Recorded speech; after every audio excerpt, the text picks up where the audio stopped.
नमस्कार। आज हम रूसो के बारे में अध्ययन करेंगे। रूसो के बारे में अध्ययन करेंगे। तो रूसो क्या था? रूसो है प्रत्यक्ष लोकतंत्र का जन्मदाता था। कौन था? रूसो प्रत्यक्ष लोकतंत्र का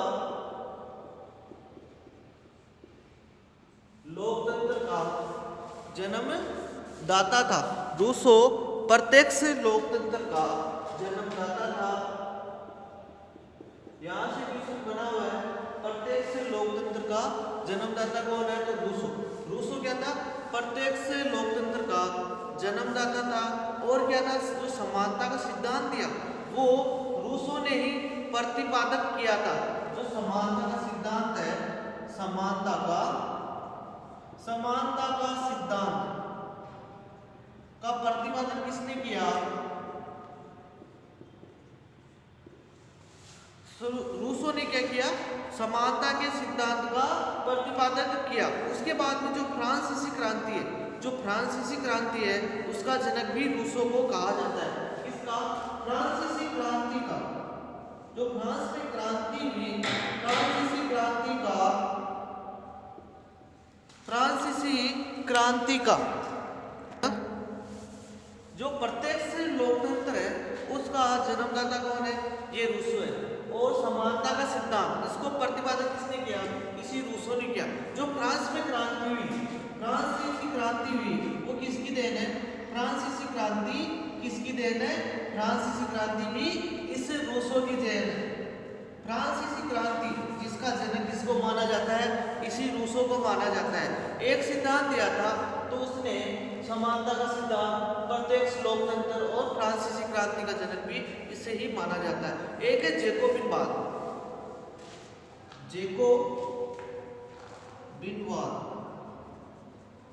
यहां से क्वेश्चन बना हुआ है। जो जैकोबिनवाद है इसके पिता किसे माना जाता है? जैकोबिनवाद के पिता भी रूसो को कहा जाता है या माना जाता है। जो जैकोबिनवाद है इसके पिता भी रूसो को माना जाता है। यह तो समझ में आ गया प्रत्यक्ष लोकतंत्र, जहां पे जनता सीधे वहां के जो प्रत्याशी होते हैं, प्रतिनिधि होते हैं, उनको चुनती है, उसे तो कहते हैं प्रत्यक्ष लोकतंत्र। समानता, सभी को समानता का अधिकार होना चाहिए। और जो फ्रांसीसी क्रांति है इसका जनक भी रूसो है। लेकिन ये जैकोबिनवाद क्या है? ये जैकोबिनवाद के पिता रूसो को माना जाता है। जैकोबिनवाद का मतलब होता है समानता, स्वतंत्रता,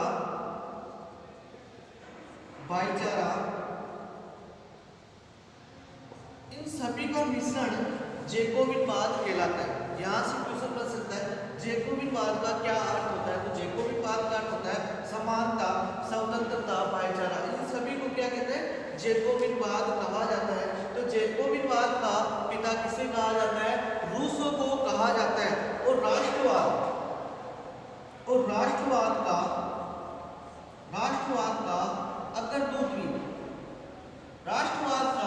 अग्रदूत भी इसी रूसो को माना जाता है। राष्ट्रवाद का जो अग्रदूत है वो किसे माना जाता है?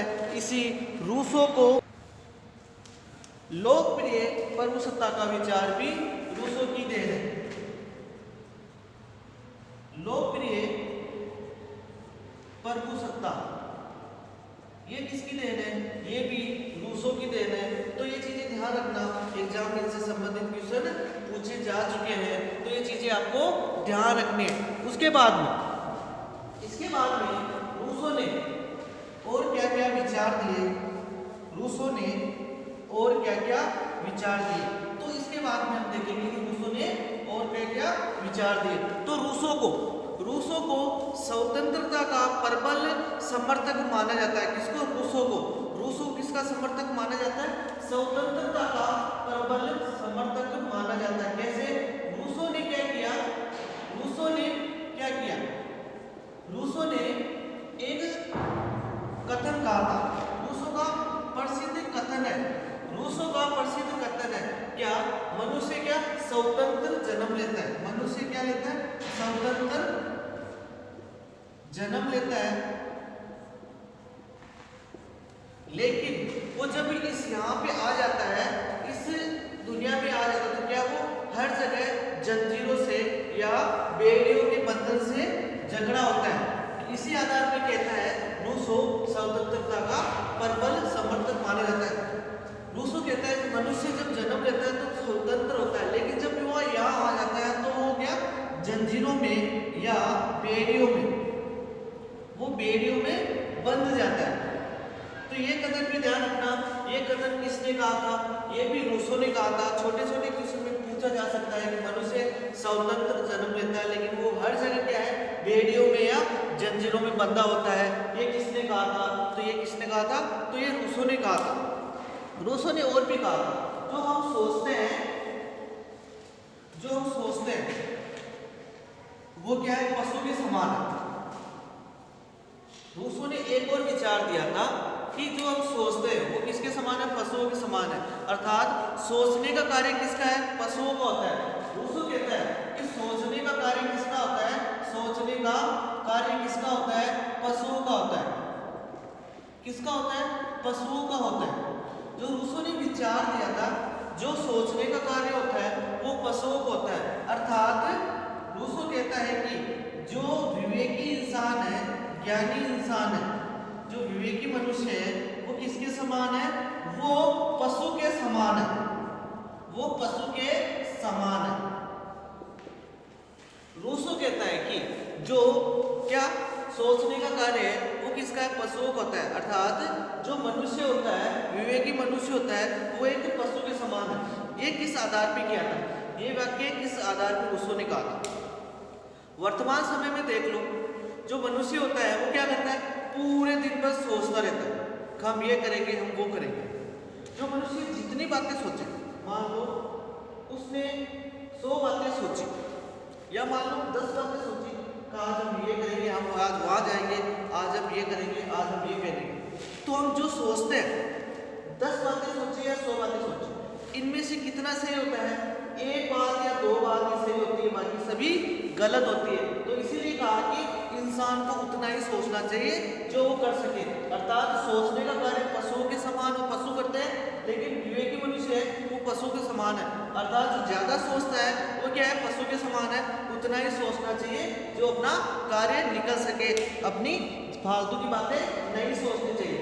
इसके बाद में रूसो ने और क्या क्या विचार दिए थे, रूसो ने और क्या क्या विचार दिए थे। तो रूसो कहता है, रूसो की फेमस पुस्तक है सोशल कॉन्ट्रैक्ट। कौन सी है? Social contract. इसका हिंदी अनुवाद होता है सामाजिक समझौता। क्या होता है? सामाजिक समझौता।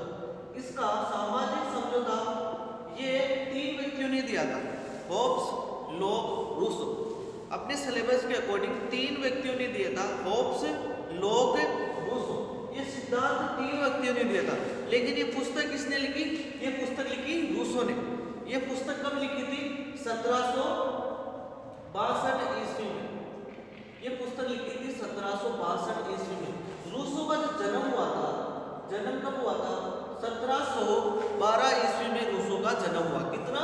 1712 ईस्वी में रूसो का जन्म हुआ। मतलब रूसो की मृत्यु कब हुई थी?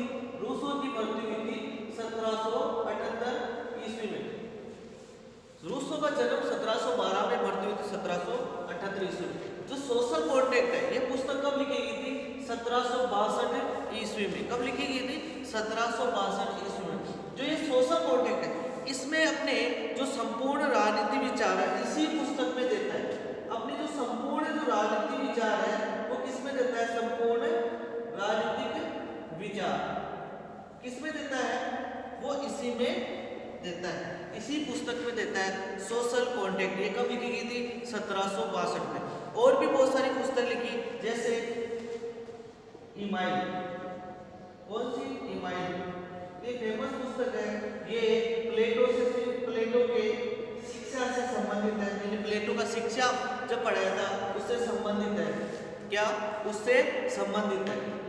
जो रूसो है, रूसो इस इमाइल पुस्तक में कहता है, इस इमाइल पुस्तक में कहता है किसके बारे में? प्लेटो के बारे में कहता है। क्या कहता है? जो रिपब्लिक पुस्तक है, प्लेटो की रिपब्लिक पुस्तक है। इसकी प्लेटो प्लेटो की जो रिपब्लिक पुस्तक है, इसमें क्या कहा, इस रूसो ने क्या कहा कि जो रिपब्लिक पुस्तक है ये शिक्षा पे लिखा गया सर्वश्रेष्ठ ग्रंथ। क्या शिक्षा पर लिखा गया, क्या शिक्षा पे लिखा गया सर्वश्रेष्ठ ग्रंथ। ये कौन कहता है, ये रूसो कहता है। रूसो की पुस्तक है, रूसो की पुस्तक है ईमाइल। इस ईमाइल पुस्तक में कहता है कि जो प्लेटो की पुस्तक है रिपब्लिक, प्लेटो ने जो पुस्तक लिखी रिपब्लिक, ये क्या है, शिक्षा पे लिखा गया सर्वश्रेष्ठ ग्रंथ है। रूसो क्या कहता है, रूसो अपनी पुस्तक है ईमाइल, इस ईमाइल पुस्तक में क्या कहता है, इस ईमाइल पुस्तक में क्या कहता है कि जो प्लेटो की रिपब्लिक पुस्तक है ये क्या है, शिक्षा पे लिखा गया सर्वश्रेष्ठ ग्रंथ है। क्या है, शिक्षा पे लिखा गया सर्वश्रेष्ठ ग्रंथ है। दो पुस्तकें हो गई रूसो की, सोशल कॉन्टेक्ट ईमाइल, एक पुस्तक है कन्फेसेशन। क्या नाम है, कन्फेसेशन। इस पुस्तक का भी नाम याद रखना, कन्फेसेशन। और तीन पुस्तक, चौथी पुस्तक है विज्ञान और कला। क्या, विज्ञान और कला ने मनुष्य का उत्थान किया है या पतन किया है। जो प्राकृतिक अवस्था बताई उसमें बताया था मैंने, विज्ञान और कला ने मनुष्य का उत्थान किया है या पतन किया है। तो ये चार पुस्तकों का नाम याद रखना, आप एग्जाम में पूछे जा चुके हैं। रूसो की चार पुस्तक बताओ, या अरस्तु की बताओ, या प्लेटो की बताओ, तो ये चीजें याद रखना, रूसो की चार पुस्तक। तो इन चीजों को भूलना मत, आप इन पुस्तकों को भूलना मत। अब इसके बाद में रूसो पे किसका प्रभाव पड़ा, इस पे रूसो पर किन किन व्यक्तियों का या किन किन परिस्थितियों पर, किन किन परिस्थितियों पर रूसो पर प्रभाव पड़ा, जिसकी वजह से रूसो इतना महान हुआ। आज हम रूसो को पढ़ रहे हैं, किन किन व्यक्तियों का रूसो पर प्रभाव पड़ा। तो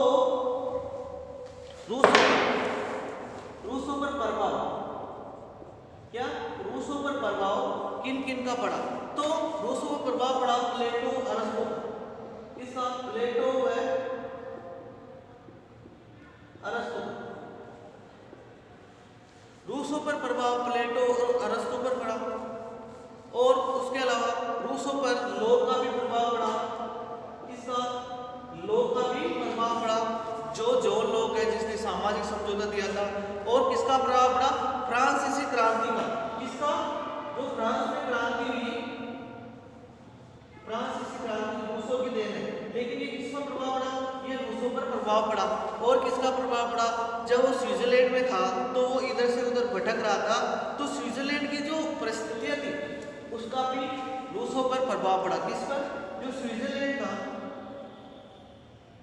स्विट्जरलैंड की जो परिस्थितियां थी, स्विट्जरलैंड की जो परिस्थितियां थी, इन परिस्थितियों का भी रूसो पे प्रभाव पड़ा। यहाँ से भी क्वेश्चन बना हुआ है कि रूसो पर किन किन व्यक्तियों का या किन किन परिस्थितियों का प्रभाव पड़ा। तो प्लेटो, अरस्तु, लोक, इन व्यक्तियों का रूसो पे प्रभाव पड़ा। फ्रांसीसी क्रांति जब हुई थी वो रूसो की देन है, लेकिन इससे रूसो पे भी प्रभाव पड़ा। और जो स्विट्जरलैंड की जो परिस्थितियां थी उससे भी रूसो पे प्रभाव पड़ा। अब है रूसो के विचार। अब रूसो ने कौन कौन से विचार दिए, रूसो ने कौन कौन से विचार दिए। सबसे पहले रूसो के विचार, पहला है मानव पर विचार। रूसो ने मानव पर क्या विचार दिए। दूसरा है प्राकृतिक अवस्था, प्राकृतिक अवस्था। रूसो ने प्राकृतिक अवस्था के बारे में क्या कारण बताए, क्या बताया। तीसरा सामाजिक समझौते के कारण, सामाजिक समझौते के कारण।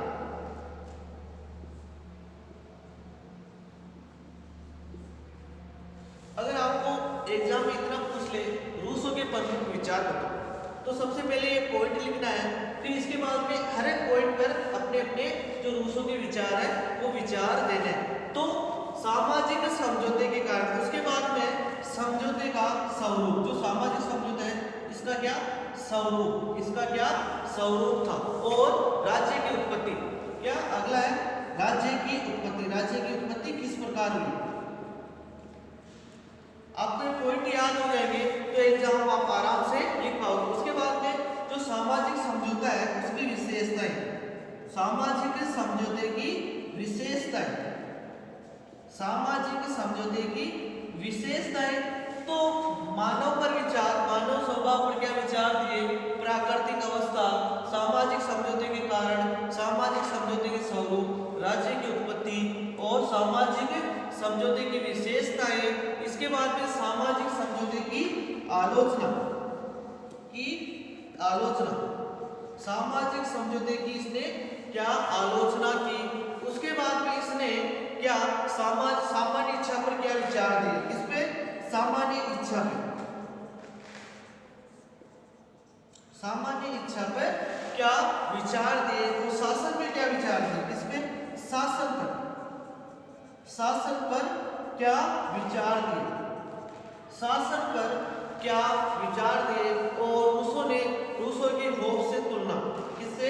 होब्स से तुलना। तो ये कुछ विचार है, होब्स से तुलना, ये विचार ध्यान रखना। ये कौन कौन से विचार रूसो से संबंधित है? मानव के स्वभाव के बारे में रूसो ने क्या विचार दिए? जो मानव का स्वभाव है उसके बारे में रूसो ने क्या विचार दिए? रूसो कहता है कि मनुष्य में क्या जो मनुष्य है उसमें मानव का स्वभाव है वो मुख्यतः क्या था? शुरुआत में क्या था? अच्छा था, स्वाभिमान था, उसमें क्या अच्छा व्यवहार था, सद्गुणी था, वो शांति प्रिय था। मनुष्य जो व्यवहार है वो क्या अच्छा, सद्गुणी और शांति प्रिय था। इस कारण फिर बाद में क्या हुआ? इनके व्यवहार में सिर्फ दो व्यक्तियों की वजह से, दो प्रवृत्तियों की वजह से इनका व्यवहार बदलता रहता है। मनुष्य का व्यवहार दो वजह से, एक तो खुद के बारे में सोचता है अर्थात वो खुद से प्रेम करता है, उसे तो कहा गया है आत्म प्रेम। जो खुद से प्रेम करता है उसे कहा गया आत्म प्रेम, और जो दूसरों से प्रेम करता है उसे कहा गया सहानुभूति। जो खुद से प्रेम करता है उसे कहते हैं आत्म प्रेम, जो दूसरों से प्रेम करता है उसे कहा गया सहानुभूति। मनुष्य ने, रूसो ने जो मनुष्य के बारे में बताया कि मनुष्य क्या है? एक पशु के समान है, एक बुरा इंसान है। क्या कहता है मनुष्य? रूसो कहता है कि जो मनुष्य है वो क्या है? एक बुरा इंसान है, पशु के समान है। और कहता है कि जब जब सभ्यता का विकास हुआ, क्या? जब जब सभ्यता का विकास हुआ, जब जब सभ्यता का विकास हुआ, रूसो कहता है कि जब जब सभ्यता का विकास हुआ, इससे क्या हुआ? मनुष्य तनाव और चिंताओं का उदय हुआ। इससे क्या हुआ? मनुष्य में क्या हुआ? मनुष्य में तनाव व चिंताओं, तनाव व चिंताओं का उदय हुआ।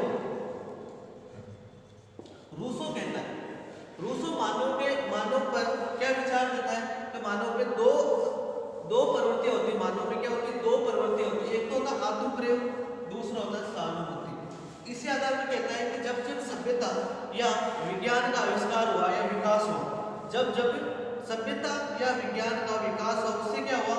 मनुष्य में क्या हुआ? मनुष्य हमेशा तनाव या चिंताओं इनमें घिरा हो गया। तो ये मानव से संबंधित जो विचार थे उसमें इतना ही ध्यान रखना।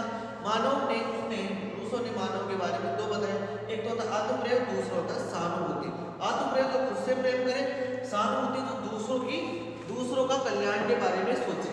तो ये तो था मानव पर विचार, मानव के स्वभाव पर विचार। ये रूसो कहता है कि जब जब सभ्यता का विकास होता है उससे क्या होगा? उससे मानव है चिंताओं और तनाव में घिरा रहेगा, इनका उदय होगा। ये चिंताएं और तनाव मानव में बढ़ता जाएगा। देख लेना, पहले जो मोबाइल नहीं थे, टीवी नहीं थे, लोग खुश थे, लेकिन जो अभी वर्तमान में हर इंसान के पास मोबाइल आ गया, टीवी आ गया, दुखी हो गया, प्राणी काम करना नहीं चाहता, आलसी बन गया। तो ये रूसो सही कहता है, जब जब साइंस ने प्रगति की है तो क्या हुआ? मनुष्य टेंशन में आ गया, तनाव में आ गया। पहले कुछ नहीं करता था, पूरे दिन भर लोग सुबह से शाम तक खेलते थे। बच्चे क्या करते थे? सुबह से लेकर शाम तक खेलते थे, बीमार नहीं होते थे। आजकल के बच्चे क्या होते हैं? सुबह से लेकर शाम तक मोबाइल में टिके रहते हैं। तो छोटी छोटी उम्र में एक मोटे मोटे चश्मे लग जाते हैं, तो क्या होता है? और पूरे दिन भर बीमार पड़ रहते हैं। लेकिन पहले जो मिट्टी में खेलते थे बच्चे तो वो बीमार नहीं होते। आजकल घर में रहते हैं, तो भी बीमार हो जाते हैं। तो रूसो सही बात कहता है, जब जब सभ्यता या विज्ञान का विकास होगा तो क्या होगा, टेंशन, तनाव, चिंताएं बढ़ने लगेगी। उसके बाद में रूसो ने जो प्राकृतिक अवस्था बताई, रूसो ने जो प्राकृतिक अवस्था बताई उसके बारे में क्या विचार दिए। रूसो ने जो प्राकृतिक अवस्था बताई उसके बारे में क्या बताया। मनुष्य कहता है कि रूसो कहता है कि मनुष्य क्या है, शुरू स्वभाव से क्या है, सद्गुणी प्राणी है, परोपकारी प्राणी है, सद्गुणी प्राणी है, परोपकारी प्राणी है। इसलिए कहते हैं प्राकृतिक अवस्था में मनुष्य क्या था, स्वतंत्र था।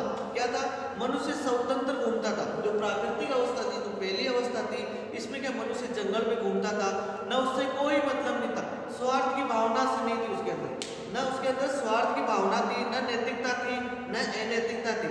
वो नैतिकता और अनैतिकता इन दोनों से मुक्त था। न उसके पास संपत्ति थी, न परिवार था, वो ऐसे ही जंगलों में भटकता था। तो रूसो कहता है कि इस अवस्था को जो जंगलों में घूमता है उसे क्या कहा गया, आदर्श बर्बर अवस्था कहा गया, नोबेल सेवेज। इसे क्या कहा गया, नोबेल सेवेज। जो मनुष्य जंगलों में घूमता था, कोई टेंशन नहीं था, ना संपत्ति थी, ना परिवार था, ऐसे ही जंगलों में भटकता रहता था। तो इसको रूसो ने क्या कहा, नोबेल सेवेज का। सिंपल सा छोटा वाला क्वेश्चन पिछले साल आ चुका है, नोबेल सेवेज इतना आया था, यह आदर्श बर्बर। इंग्लिश में याद रख लेना नोबेल सेवेज, इंग्लिश में याद रख लेना नोबेल सेवेज, हिंदी में इसके बहुत सारे अर्थ होते हैं। तो नोबेल सेवेज तो इतना आया था। इसमें क्या था, रूसो ने जो प्राकृतिक अवस्था बताई उसकी पहली अवस्था को नोबेल सेवेज कहा जाता है। इसमें क्या होता है, मनुष्य जंगलों में घूमता था, न उसके पास संपत्ति थी, न परिवार था, उसको नैतिकता अनैतिकता के बारे में नहीं जानता था, वो स्वार्थी प्राणी भी नहीं था, वो परोपकारी था। तो इसी को कहा गया है नोबेल सेवेज। जो पहली अवस्था थी वो क्या थी, वो स्वर्ण काल थी। मनुष्य का जो था वो स्वर्ण काल की अवस्था थी। इसे रूसो ने स्वर्ण काल की संज्ञा दी, इसे स्वर्ण काल कह के बताया। उसमें कोई टेंशन नहीं थी, व्यक्ति जहां जाए वहां घूमता रहता था। ये तो थी प्राकृतिक अवस्था।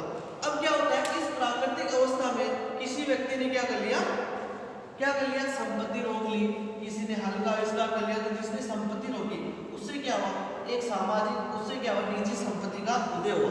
अब क्या होता है, जो समझौता करता है उसका क्या कारण है।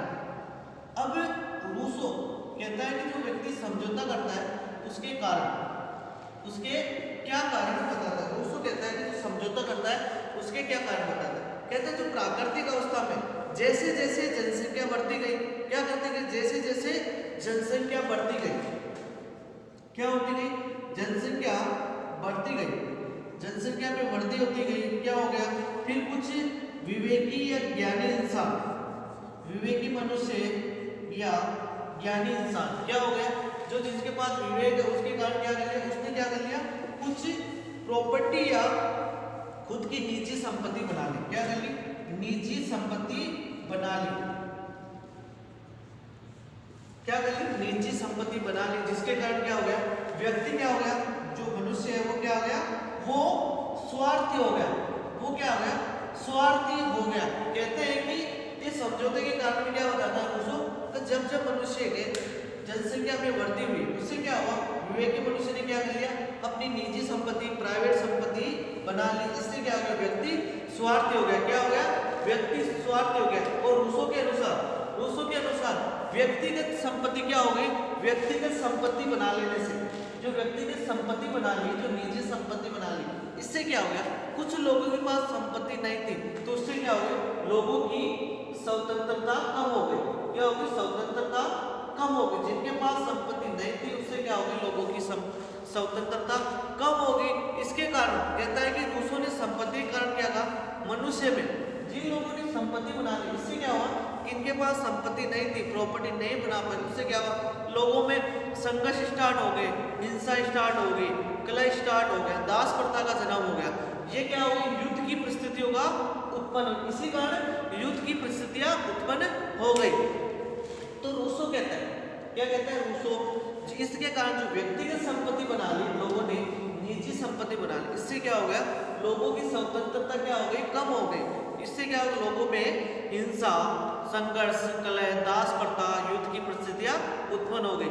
इसके बाद में रूसो कहता है कि समाज का उदय उस दिन हो गया जब समाज का उदय किस दिन हो गया, समाज का, रूसो कहता है कि समाज का उदय उस दिन हो गया जिस दिन एक इंसान या प्रथम मनुष्य ने एक छोटे से भूमि के टुकड़े को कह दिया कि ये मेरी भूमि है और बाकी लोग क्या कर गए, उसके दास बन गए।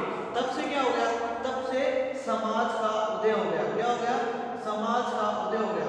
क्या हो गया, एक मनुष्य ने क्या कर लिया, जमीन रोक ली। क्या कर ली, जमीन रोक ली, एक जमीन के टुकड़े को रोक लिया और बाकी मनुष्यों को कह दिया कि वो उसके दास है, अर्थात उनके अधिकार को स्वीकार कर ले। बाकी मनुष्य ने उसके अधिकार को स्वीकार कर लिया। इस प्रकार कहता है कि जो व्यक्तिगत संपत्ति है वो समाज में संघर्ष है, वो क्या करती है, अराजकता में वृद्धि करती है। क्या करती है, अराजकता में वृद्धि करती है। इसीलिए क्या करता है, मनुष्य क्या करता है, एक जगह इकट्ठा होता है।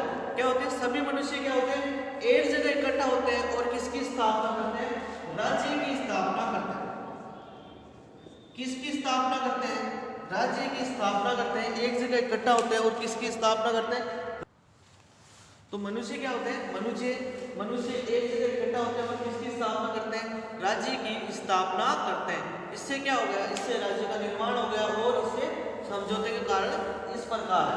तो एग्जाम में पूछ सकता है कि रूसो ने जो सामाजिक समझौते हैं उसके क्या कारण है, तो एक सभी कारण लिख देना। जनसंख्या वृद्धि हो गई, कुछ विवेकी मनुष्य जिसने क्या हो गया, निजी संपत्ति बना ली, और व्यक्ति क्या हो गया, व्यक्ति स्वार्थी हो गया। उससे क्या हो गया, उससे समाज का उदय कैसे हो, स्वतंत्रता कम हो गई और इससे क्या हो गया, समाज का उदय हो गया और लोग, कुछ व्यक्ति इकट्ठा होते हैं और राज्य की स्थापना करते हैं। क्या करते हैं, राज्य की स्थापना करते हैं। कुछ व्यक्ति इकट्ठा होते हैं और क्या करते हैं, राज्य की स्थापना करते हैं। किसके आधार पर, सामाजिक समझौते के आधार पर। और कहते हैं रूसो का मुख्य उद्देश्य क्या है, रूसो का मुख्य उद्देश्य क्या है, मनुष्य की जो खोई हुई स्वतंत्रता है वो फिर से प्राप्त करना।